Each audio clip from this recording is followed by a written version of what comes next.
Imagine waking up in the middle of the ocean, heading to breakfast and having 7 different cuisines to choose from. Pancakes, sushi, Indian curry, vegan smoothies, steaks, croissants, and yes, even 24/7 pizza.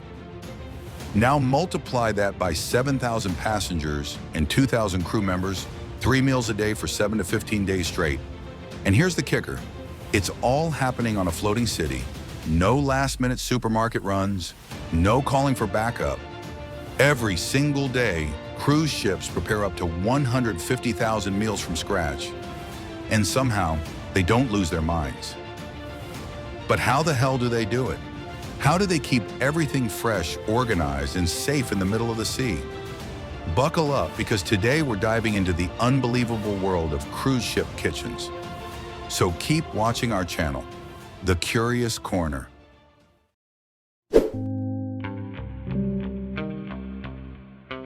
Before a cruise ship even leaves port, it has to stock up. But we're not talking about a few boxes of cereal and some frozen pizzas.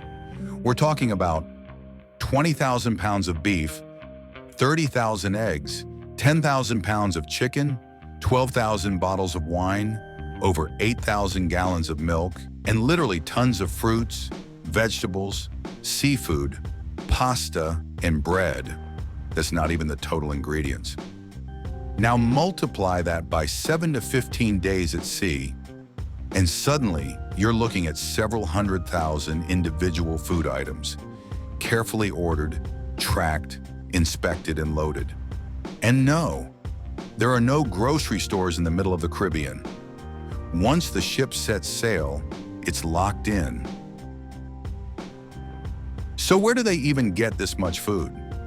Most cruise lines partner with specialized maritime provisioning companies. Think of them as grocery wholesalers for floating cities. These companies operate massive warehouses near major cruise ports like Miami, Fort Lauderdale, Barcelona, and Singapore. They do not have their own consumer-facing brands like a grocery store might. Instead, they act more like logistics and supply chain middlemen, sourcing products from a wide variety of established food brands, agricultural producers, and manufacturers. All sorts of national and international food brands like Nestle, Tyson, Dole, Danone, PepsiCo are involved. The ship's executive chef and provisioning officers finalize menus and guest counts. Based on this, they send a huge food order to the suppliers, down to the ounce. From fresh salmon in Norway to pineapples from Costa Rica and Wagyu beef from Japan, food gets flown, trucked, or freighted in. Everything must be fresh, stored at the right temperature, cleared through customs, delivered on time. On turnaround day, when one group of passengers disembarks and the next group boards, everything happens in a 12-hour window. Forklifts, pallets, and hundreds of crates, massive refrigerated containers, barcode scanning and inventory checks, sanitation inspections from both the cruise line and local port authorities. Miss a delivery window, that ship might sail without strawberries or salmon. There's zero room for error. Therefore, the crew works tirelessly to make this happen. Some ships even stores over 2 million eggs for a 15-day cruise.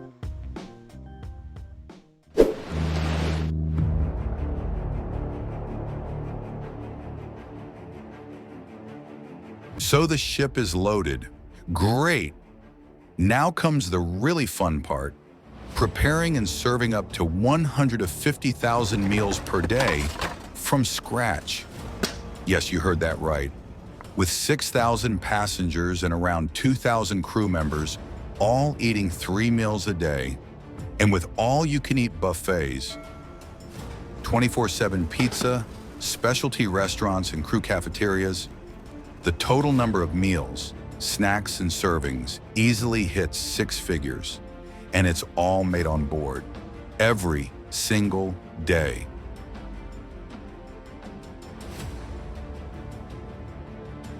Let's take you behind the scenes. Running this floating food empire takes a small army. executive chef, sous chefs, line cooks, butchers, bakers, pastry chefs, stewards, and sanitation teams. On a big ship, there are over 500 crew members working 11 hours straight just for the food operation.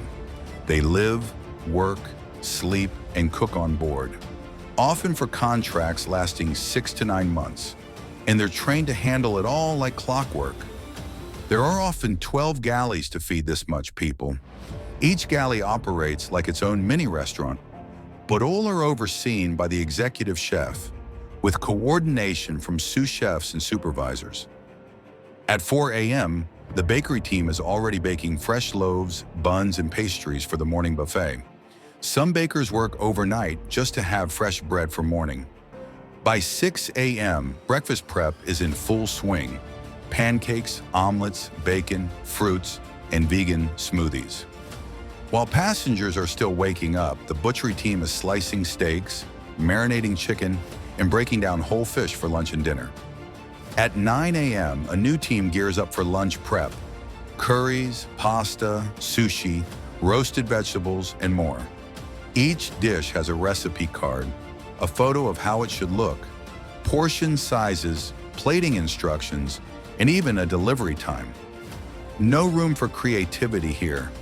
Consistency is everything, and this cycle continues nonstop. Passengers don't just get fed, they get options.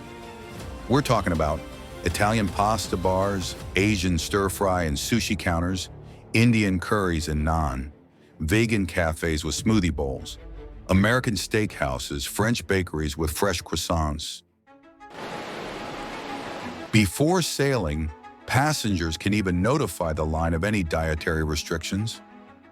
During the cruise, dishes are clearly labeled at buffets.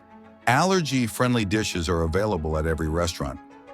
Some ships even have dedicated allergen-free kitchens to avoid cross-contamination. One massive cruise ship can easily accommodate hundreds of dietary needs and still keep it gourmet. Each meal has 5 to 7 options per course: appetizers, mains, and desserts. So do the math. 6 appetizers times 6 mains times 6 desserts equals 216 combinations per meal. Across 3 meals equals 648 combinations per day. For 6,000 passengers, it's 3.8 million potential combinations. And that's not even counting drinks, cocktails, ice cream, midnight buffets, or room service. However, they don't prepare 3 million meals, but they do prepare for millions of choices.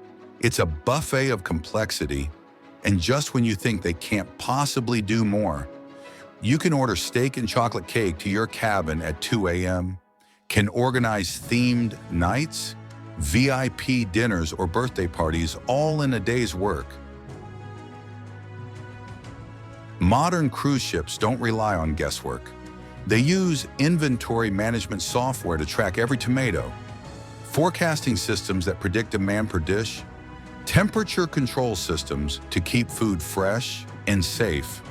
They even monitor passenger behavior, so if more people are ordering sushi on day 2, the kitchen adjusts quantities in real time. Some newer ships are even experimenting with AI meal planning based on passenger preferences, allergies, and dining habits to forecast how much food is needed per meal.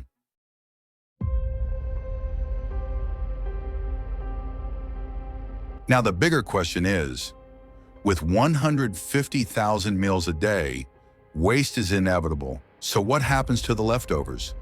Unserved, untouched, and safe to reuse items like whole loaves of bread, fruit baskets, or sealed yogurts are redirected to crew cafeterias or are saved for another meal service. For example, leftover roasted chicken diced into salads or soups. However, anything that leaves the kitchen and goes on to a buffet cannot be reused due to hygiene laws. It's discarded immediately. Leftover food is collected in bins, separated from non-food items. Then it goes through grinders and pulpers. These machines shred food waste into a slurry. The slurry is dehydrated or stored in tanks until it can be offloaded at port or processed on board. Some newer ships even use food digesters that turn waste into gray water or biogas, which is then filtered and reused. But what about donations, as there's too much food? Unfortunately, health regulations often prevent ships from donating uneaten food, especially in international waters or foreign ports. While it's a noble idea, the risk of foodborne illness or contamination usually makes it a legal gray zone. So approximately every week, food worth $2.5 million is wasted due to unclear laws. Cruise ships are more than vacation vessels. They're floating machines of culinary magic, and they pull it off day after day with flawless, delicious precision. Bon voyage and bon appétit. Thank you so much for watching. Please like and subscribe our channel, The Curious Corner, for more fascinating content.